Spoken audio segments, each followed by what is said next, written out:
یا اس بزرگ بھکاری نے جانے کے لیے اجازت مانگی، شاگرد بھی اس کو شہر سے باہر چھوڑنے کے لیے اس کے ساتھ چل پڑا اور اس کی منتیں کرتا رہا کہ جو ہے نا وہ نہ جائے، لیکن استاد بھکاری اپنی بات پہ اڑا رہا۔ اس نے شاگرد کو خدا حافظ کہا، لیکن جانے سے پہلے اس نے شاگرد کو کہا کہ اگر تم کبھی مشکل میں پھنسو تو مجھے ضرور یاد کرنا، میں کوشش کروں گا تمہاری مدد کرنے کی۔ بہرحال شاگرد نے یہ بات سنی انسنی کر دی، واپس آ گیا اور سیدھا بازار گیا، وہاں سے جو ہے وہ ضرورت کی بہت ساری چیزیں جو کہ 1 روپے کلو تھی وہ لے کر اور وہ اسی گھنے درخت کے نیچے آ گیا۔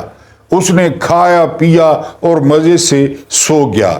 صبح اس نے بازار میں بھیک مانگی، بھیک اتنی ہو گئی کہ اس نے ایک ہلکی سی جھونپڑی کا جو ہے نا وہ سامان خریدا، کھانے پینے کی چیزیں خریدی اور اسی گھنے درخت کے نیچے ایک گھاس پھوس کی اس نے جھونپڑی بنا لی اور وہاں رہنے لگا۔ اب کیا تھا، وہ جاتا اور ڈھیر ساری چیزیں، صبح بھیک مانگتا، شام کو چیزیں لیتا رنگ برنگی اور آ کر جھونپڑی میں وہ کھاتا۔ کرتے کرتے اس کا جسم جو ہے وہ بہت موٹا ہو گیا اور وہ اپنے موٹے جسم کو دیکھ کر بہت زیادہ خوش ہوتا اور زیادہ کھاتا۔ اس کو تھوڑا یہاں پہ روکتے ہیں، اب چلتے ہیں دربار کی جانب، اب چلتے ہیں اسلام آباد قومی اسمبلی یا پاکستان سپریم کورٹ میں اب چلتے ہیں۔ وہاں پہ شہباز شریف کو بتایا گیا کہ ایک شخص نے ایک شخص کی جیب کاٹنے کی بازار میں کوشش کی ہے، ہم نے اس کو پکڑ لیا ہے۔ تو شہباز شریف نے کہا کہ فوری طور پر جیب کترے کو اور جس کی جیب کاٹ رہی تھی دونوں کو حاضر کرو۔ دونوں آ گئے اور بادشاہ نے کہا جس کی جیب کاٹی جا رہی تھی کہ تم نے جیب کاٹنے کی اجازت کیسے دی؟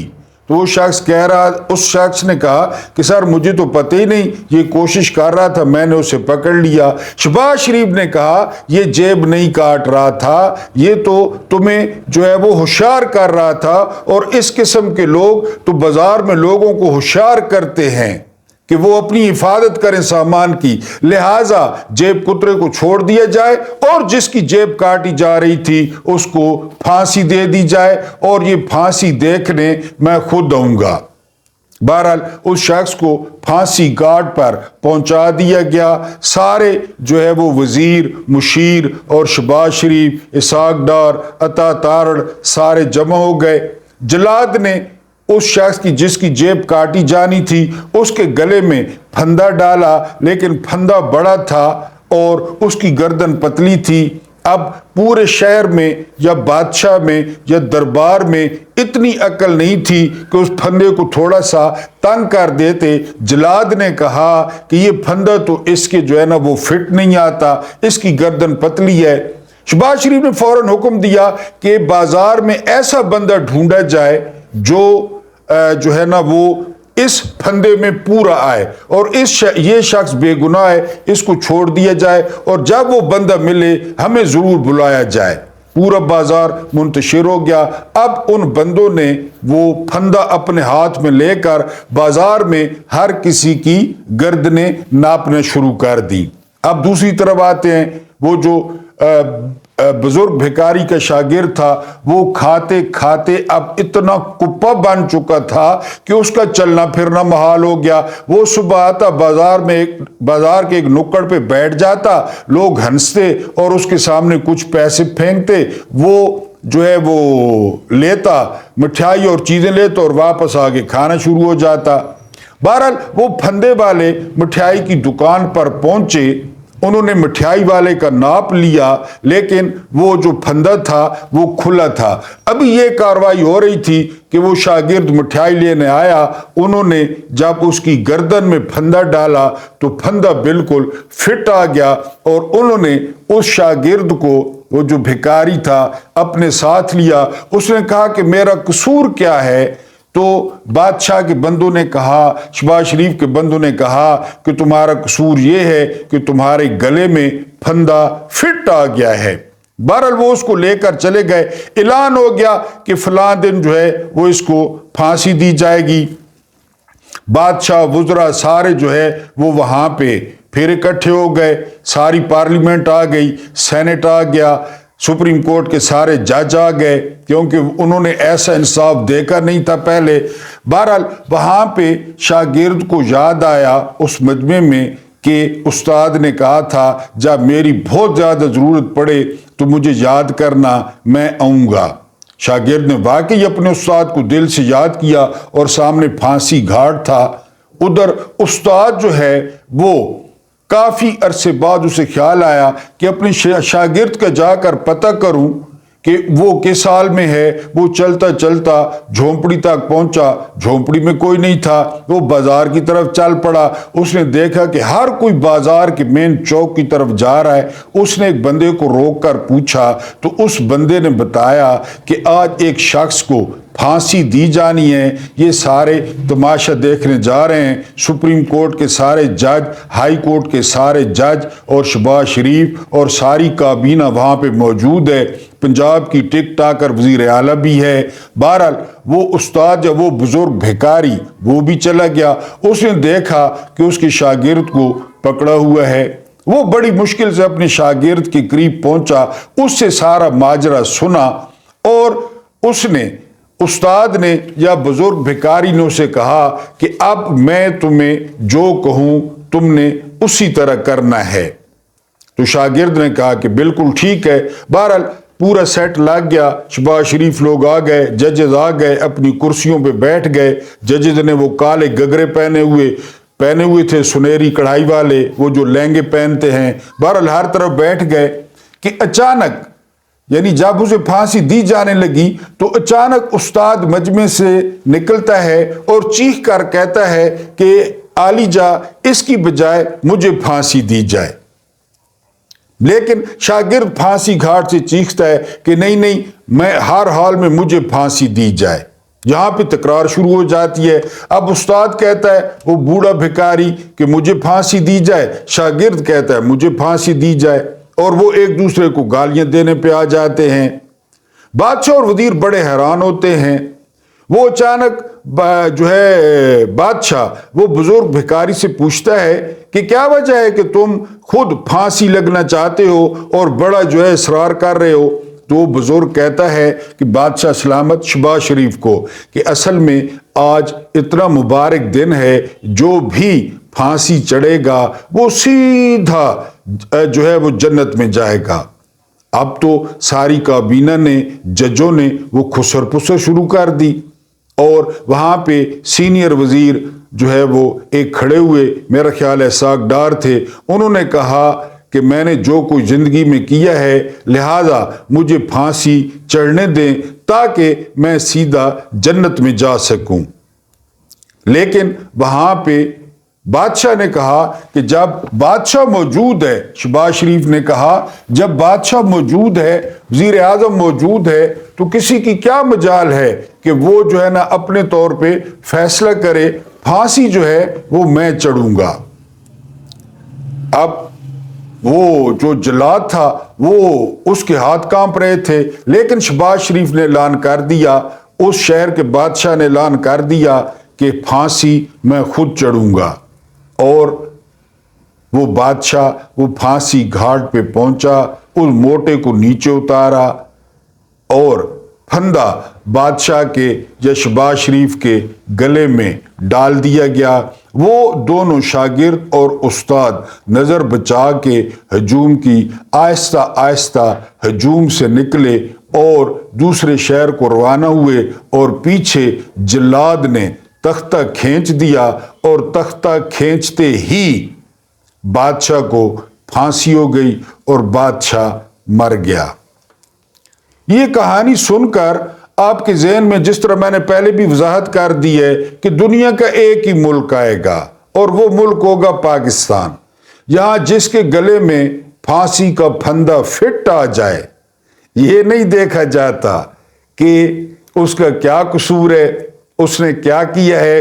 اور پھر سب سے بڑی بات کہ یہاں پہ جیب کتروں کے بارے میں قانون کہتا ہے، آپ کا وزیر اعظم کہتا ہے، آپ کا جج کہتا ہے کہ اپنے سامان کی حفاظت خود کریں۔ یہ تو آپ کو بیدار کرنے کے لیے آتے ہیں، یہ تو آپ کی زمینوں پہ جب قبضہ کرتے ہیں تو آپ کو کہتے ہیں کہ ہوشیار رہیں، یعنی آئندہ جاگتے رہیں۔ جب آپ کا سرمایہ کھاتے ہیں تو آپ کو ہوشیار کرتے ہیں کہ آئندہ ووٹ نہ دیں۔ جب یہ جو ہے آئی ایم ایف سے ڈیل کرتے ہیں تو یہ آپ کو بتاتے ہیں کہ آئندہ محتاط رہیں۔ 12 لوگ محتاط بھی ہوئے اور 8 فروری کو انہوں نے مظاہرہ بھی کیا کہ ہم محتاط ہیں، لیکن اس کے باوجود جو کچھ ہوا وہ آپ کے سامنے ہے۔ اندھیر نگری پاکستان اور پھندا، جس کے گلے میں فٹ آ جائے۔ آج کل پھندا عمران خان کے گلے میں فٹ ہے، اور جو 2 بھگوڑے تھے آنگڑو بانگڑو، وہ جس کے بارے میں ان کی بہن نے کہا تھا وہ پاکستانی شہری نہیں ہے، ان پہ پاکستان کا قانون اپلائی نہیں ہوتا، آج ان کو باعزت جو ہے نا ان کا نام خارج کر دیا گیا۔ بلکہ یہ بھی عدالت نے کہا کہ آپ کو آنے کی ضرورت کیا تھی، آپ کہ کوئی نمائندے آ جاتے یا ہمیں بلا لیتے، آپ ادھر ہماری تشریف مبارک پہ 2 لتر بھی مارتے، ہمیں مرغا بھی بناتے، اور ہم آپ کو انصاف نہ دیتے۔ یہ کہاں پہ لکھا ہے کہ ہم آپ کو انصاف نہ دیتے؟ آپ کوئی عمران خان ہیں، یا آپ کوئی ڈاکٹر جاسمین راشد ہیں، یا آپ عالیہ حمزہ ہیں؟ آپ تو شریف خاندان کے، یعنی وہ کیا کہتے ہیں اسے، شاہی خاندان کے، شاہی محلہ نہیں، شاہی محلہ بھی ادھر پڑتا ہے، اس کے آپ ارکان ہے، تو آپ کو کس طرح ضمانت نہ ملتی یا آپ کا نام خارج نہ ہوتا؟ منافقت میں یہ لوگ وہ عبداللہ بن ابی کے چیلے ہیں، بلکہ اس سے بھی پیچھے ہیں۔ میں اپنے محترم قارئین کو یاد کروں گا کہ یہ اسد طور جو آج کل ماچو مین بنا ہوا ہے، یہ چیلا تھا، یہ چاٹو تھا، اور یہ بھڑوا تھا قاضی فائز عیسیٰ کا۔ یہ اسد طور، اس نے جب قاضی فائز عیسیٰ پہ ریفرنس ہوا تو آسمان سر پہ اٹھا لیا کہ جی وہ جو ہے نا یہ ناجائز ہے، حالانکہ ریفرنس تو سچا تھا۔ قاضی فائز عیسیٰ نے آج تک پرچے نہ دی، بہرحال یہ سائے کی طرح اس کے ساتھ رہتا۔ ٹھیک ہے جی، اسد طور۔ پھر اس پہ وہ عمران کے دور میں سنا ہے کہ اداروں نے اس کو 4-5 تھپڑ مارے، یہ پلاسٹر باندھ کے کرسی پہ بیٹھ گیا۔ اس کا پتہ کرنے کے لیے، عمران حکومت کو بدنام کرنے کے لیے، آپ یقین کریں گے کہ اس اسد طور کا پتہ کرنے قاضی فائز عیسیٰ، شہباز شریف، مریم نواز، مولانا بلاول، یہ سارے اس کی عیادت کرنا ہے، اسی اسد طور کی، کہ یار پتہ نہیں یہ کتنا بڑا، آپ نے نام بھی نہیں سنا ہوگا، یہ سارے اس کی عیادت کرنے آئے اور اس کا پوچھنا ہے۔ مقصد کیا تھا؟ عمران خان کو بدنام کرنا۔ مقصد کیا تھا؟ اس وقت کی اسٹیبلشمنٹ کو بدنام کرنا۔ اب وہی اسد طور ہے۔ اب اس نے قاضی فائز عیسیٰ پہ پتہ نہیں خدا نے اس کو ہدایت دی ہے یا اس کے دل میں کیا ڈالا ہے، اس نے قاضی فائز عیسیٰ پہ بلے والے نشان پہ تنقید کی ہے، اور بڑی بے رحم تنقید کی ہے۔ اور اب وہی اسد طور، وہ اور اس کی 78 سالہ ماں اکیلے رہتے ہیں، وہی اسد طور 10-15 دن سے جیل میں ہے۔ کسی نے جو ہے نا، وہ ہماری پنجابی میں کہتے ہیں سر تے نہیں موترا اسد طور کے، کہ کوئی اس کو پوچھنے چلا جاتا، کوئی پوچھتا۔ یہ سارے لوگ اس کو پوچھنے گئے تھے عمران کے دور میں کہ مسئلہ ہائی لائٹ ہو۔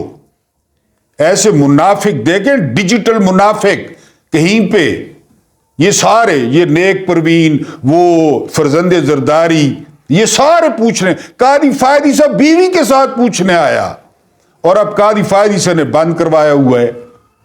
یہ ہیں عبداللہ بن ابی کی اولادیں، یہ ہیں عبداللہ بن ابی کی جو ہے نا وہ وارث، پیشوا، یہ منافق، یہ سارے۔ اور اسد طور صاحب کو بھی اب پتہ چل گیا ہوگا کہ اس کا پتہ یہ کیوں کرنے آئے تھے، اصل میں چکر کیا تھا۔ میں کوئی اتنا بڑا فن خان نہیں تھا، انہوں نے تو عمران کو بدنام کرنا تھا۔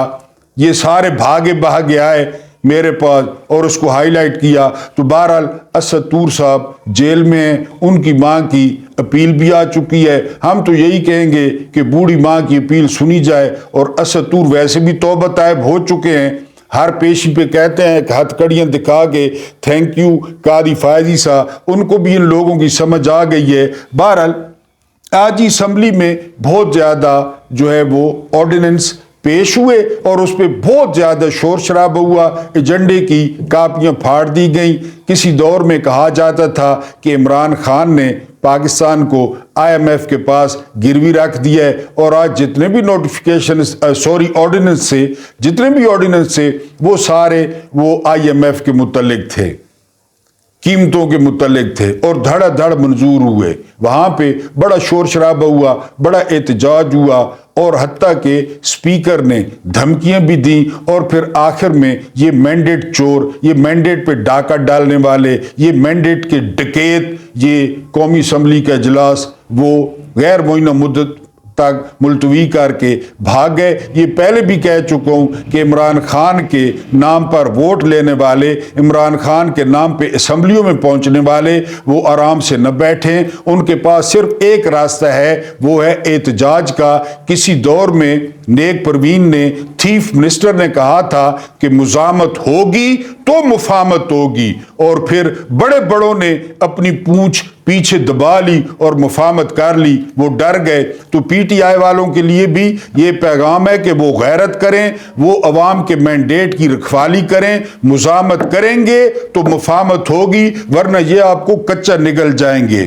ڈونلڈ لو کو طلب کر لیا گیا ہے جی، کچھ میرا خیال ہے 20 تاریخ ہے، مجھے تاریخ یاد نہیں ہے، اس کی فورن افیئر کی ایک کمیٹی ہے، اس کی ضمنی کمیٹی نے ڈونلڈ لو کو کیپٹل ہل میں طلب کیا ہے، اور جو ایجنڈا جاری ہوا ہے وہ یہ ہے کہ پاکستان الیکشن کے بعد، یہاں پہ کچھ لوگ بڑی خوشیاں منا رہے ہیں کہ ہو سکتا ہے ڈونلڈ لو سے سائفر کے متعلق بھی پوچھ لیا جائے، کیونکہ سائفر کے معاملے کے بعد امریکہ کے خلاف بہت زیادہ نفرت بڑھی ہے، بالعموم مسلمانوں میں اور بالخصوص پاکستانیوں میں، اور الیکشن بھی سر پہ آ گئے ہیں۔